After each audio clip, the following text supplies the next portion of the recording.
Meghan Markle has done it again. A newsletter dropped quietly into inboxes this week. Raspberry spread, soft cheese, crusty bread, a golden afternoon with no schedule and no ceremony. Innocent enough, except nothing Meghan Markle publishes is innocent. Every word is chosen. Every image is deliberate. And this one, timed to land just weeks before she sets foot in British soil for the first time in 4 years, is not about picnics. It is about Catherine. It has always been about Catherine.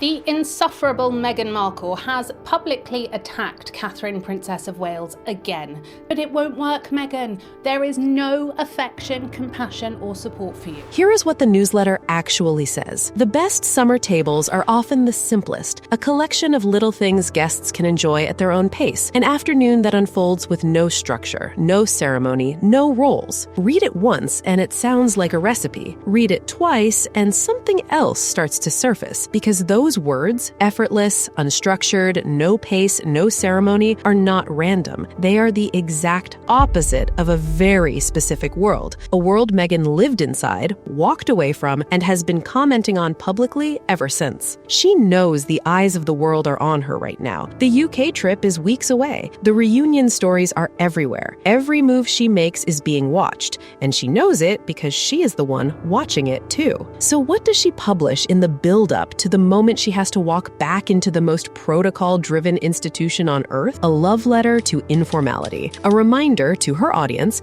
that her world is warm and easy and free, and someone else's is not. That someone else has a name, and the way Meghan has spent years attaching that name to the idea of coldness, rigidity, and formality is not something that happened by accident. It happened in stages, carefully, patiently, and with the kind of precision that only makes sense when you understand that every piece was always part of the same picture. Go back to 2021. Meghan is sitting across from Oprah Winfrey, and she tells a story about the first time she met Catherine. She was in ripped jeans, she says, barefoot, being a hugger, as she put it, because she has always been a hugger. And then William and Catherine arrive for dinner, and Meghan says she quickly understood something about how things worked. The formality on the outside, she explained, carried through on the inside. There is a forward-facing way of being, and then you close the door and you go home and you relax. But that formality carried over on both sides, and that was surprising to me. That word surprising is doing enormous work in that sentence, as if warmth was the obvious default any reasonable person would expect, and Catherine had somehow failed to deliver it, as if professionalism inside one of the oldest constitutional monarchies on Earth was a personality flaw rather than a professional duty. The implication was never stated directly. It did not need to be. Meghan handed the audience a feeling and let them write the conclusion themselves. The Netflix documentary pushed the same idea further. Spare added texture. The lip balm anecdote, where Catherine is depicted as grimacing at something as small as sharing chapstick, was not a throwaway memoir detail. It was one more brushstroke on a portrait that had been in progress for years. Cold, formal, defined by rules, incapable of just being human. Each individual moment deniable on its own, a story about bare feet and ripped jeans, a detail about lip balm, a passing observation about formality carrying through on the inside. None of it pointed at Catherine in a way that could be easily clipped and held up as a direct attack. That is precisely how the strategy works. Soft enough to deny, specific enough to land. The newsletter is the latest coat of paint on the same wall. The language of ease and informality does not need to name its opposite, because Meghan already built that opposite for you over 4 years. She handed you the picture piece by piece. Now, all she has to do is hold up a cheese board and let your mind fill in the rest. But this time, something is different. Something Meghan said herself, on camera, that she almost certainly did not think would be used against her quite like this. She said it herself, not under pressure, not in a slip, not dragged out of her in some hostile interview. She said it proudly, in her own words, while promoting the brand she built her post-royal identity around. In an interview discussing As Ever, Meghan described her day-to-day role at the company in precise detail. She talked about replenishment cycles.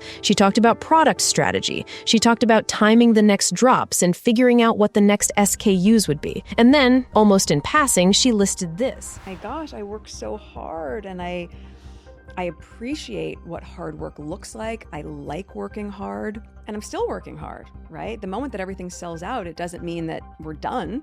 Yeah, it means we're working on replenishment and what are the next SKUs. Writing the newsletters and writing the social media captions and making sure all of that peels in line. She said it the way someone says the things they are proud of, the things that prove how hard they work. Newsletter writing was not something she delegated. It was not something a team member handled while she put her name on it. It was hers. On replenishment and what are the next SKUs and what's the next tranche of products and what's the timing on that, and writing the newsletters and writing the social media captions and making sure that all that.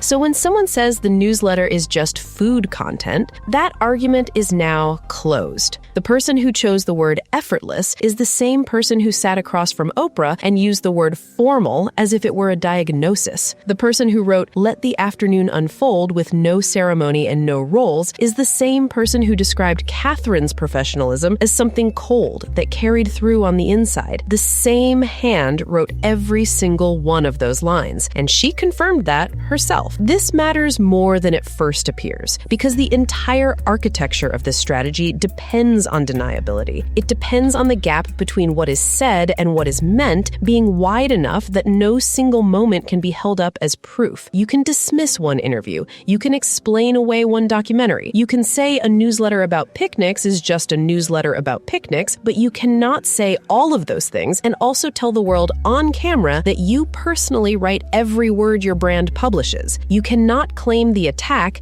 and the alibi at the same time. Meghan Markle is a precise, careful, detail-oriented communicator, which means every word in that newsletter was a deliberate choice. The ease was a choice. The informality was a choice. The absence of ceremony was a choice. And the timing of all of those choices, published in the weeks before she walks back into the most ceremonial institution on earth, was absolutely, deliberately a choice. But here is what makes this bigger than just a coded dig in a lifestyle newsletter. Because while Meghan was carefully constructing a public image of warmth and effortless abundance, something was happening behind the scenes that tells a completely different story about the reality of life at As Ever. Behind the scenes, the dream was quietly falling apart. As Ever launched in April 2025 with the kind of moment most brands spend years trying to manufacture. The first product drop sold out in under an hour. The jams, the teas, the flour sprinkles, the baking mixes, gone. The press coverage was glowing. The social media moment felt real. And Meghan, encouraged by what looked like proof that the world wanted what she was selling, made a decision. She scaled up. She went from ordering a few thousand units to ordering close to 1 million. A brand in its first year with no long-term sales data, no retail footprint, and no proof that the initial sellout was anything more than novelty and curiosity, ordered 1 million units of perishable product. Then, January 2026 arrived, and with it, a glitch. A technical error on the As Ever website briefly allowed anyone who looked to see the exact inventory sitting behind every product listing. What they found was staggering. Roughly 650,000 units of unsold stock. The raspberry spread gift box alone, the signature product, the one most closely tied to Meghan and her Netflix show, had over 137,000 units in the system. At the rate it was moving at the time, one analyst calculated it would take more than 9 years to clear that single product at that pace. 9 years for jam with an expiry date. The website traffic told the same story from a different angle. U.S. visitors to the As Ever site dropped from around 180,000 in December 2025 to 61,500 by April 2026. That's a fall of 66% in 4 months. The American consumers who were supposed to be her loyal core, the people the whole brand was built for, were quietly walking away. And insiders speaking to the press began using a word that Meghan's team has been working very hard to keep out of the conversation: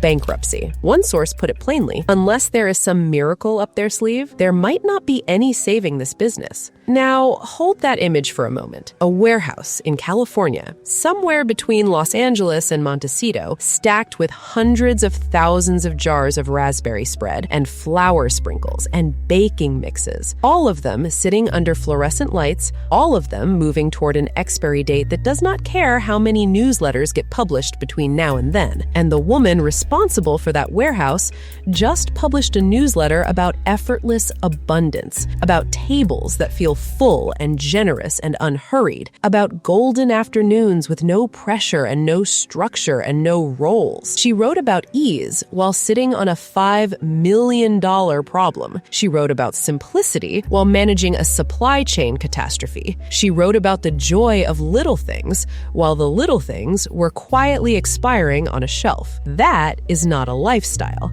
That is a performance. And the audience it was aimed at most, the one watching from across the Atlantic, the one that never fully bought the story to begin with, was about to make that very clear. The British public made it very clear. They always do. And that is something Meghan has never quite understood about the country she left, the institution she dismantled on international television, and the woman she has been quietly targeting ever since. Meghan Markle's approval rating in the UK sits in the low teens, not because the British public is cold or rigid or incapable of warmth, the exact qualities she spent years implying Catherine lacked, but because they have a very long memory and a very precise sense of when they are being condescended to. They watched the Oprah interview. They watched the Netflix documentary. They read Spare. They sat with it all quietly, made up their minds, and then watched Catherine, Princess of Wales, announce a cancer diagnosis with more grace and composure than most people could manage on their best day.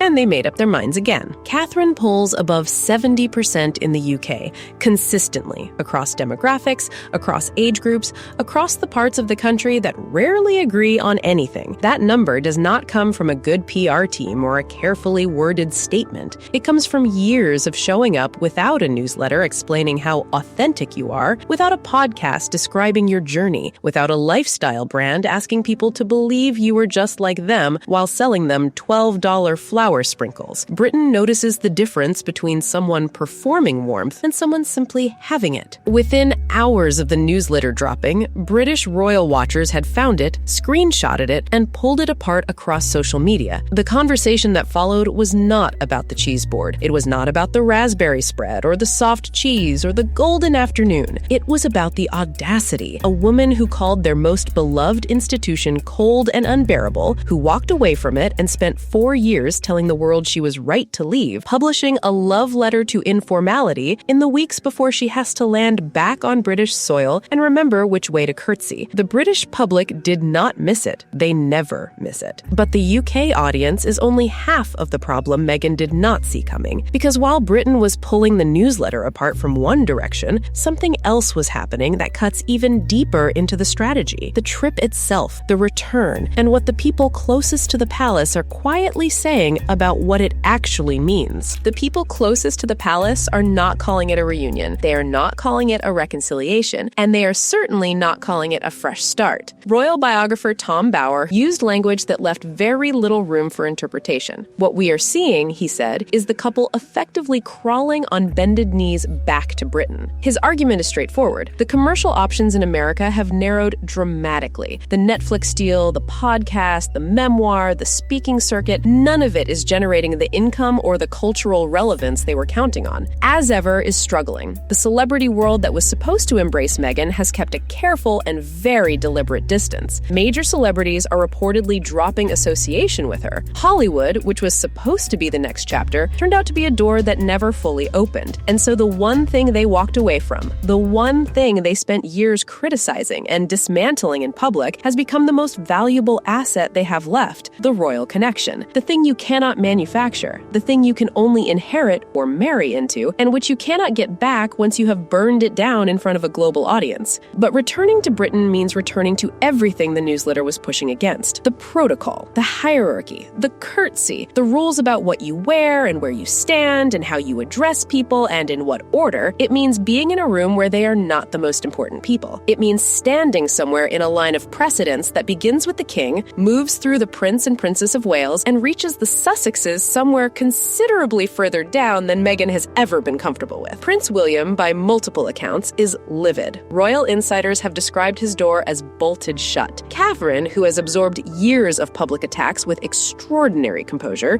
is said to be torn. She wants the brothers to find their way back to each other, but she has been hurt deeply, and she has not forgotten. Those two things exist at the same time, and in Catherine's case, they clearly do. And then there is the commercial question. Sources close to the palace say there is a firm internal understanding that no proximity to the royal family will be available for Meghan to use as marketing material. No photo opportunities that can be repurposed for brand content. No quiet leveraging of the institution she spent 4 years telling the world was the source of her misery. The crown is not a prop, and the people who run that institution have watched closely enough to know exactly how these things get packaged, captioned, and sold. So the woman who just published a love letter to informality, to ease, to afternoons with no ceremony and no roles is about to walk into the most ceremonial place she has ever stood, without the ability to use it for content, without the warmth of the brother-in-law whose door is bolted, without the commercial lifeline she was hoping the trip might quietly provide, and with 650,000 jars of jam sitting in a warehouse ticking toward their expiry date. The newsletter was supposed to set the tone. Warm, free, effortless, above all of it. But the trip is going to tell a completely different story. And the woman at the center of all of this, the one the newsletter was written about without ever using her name, has not said a single word. Catherine has not said a single word. Not about the newsletter, not about the trip,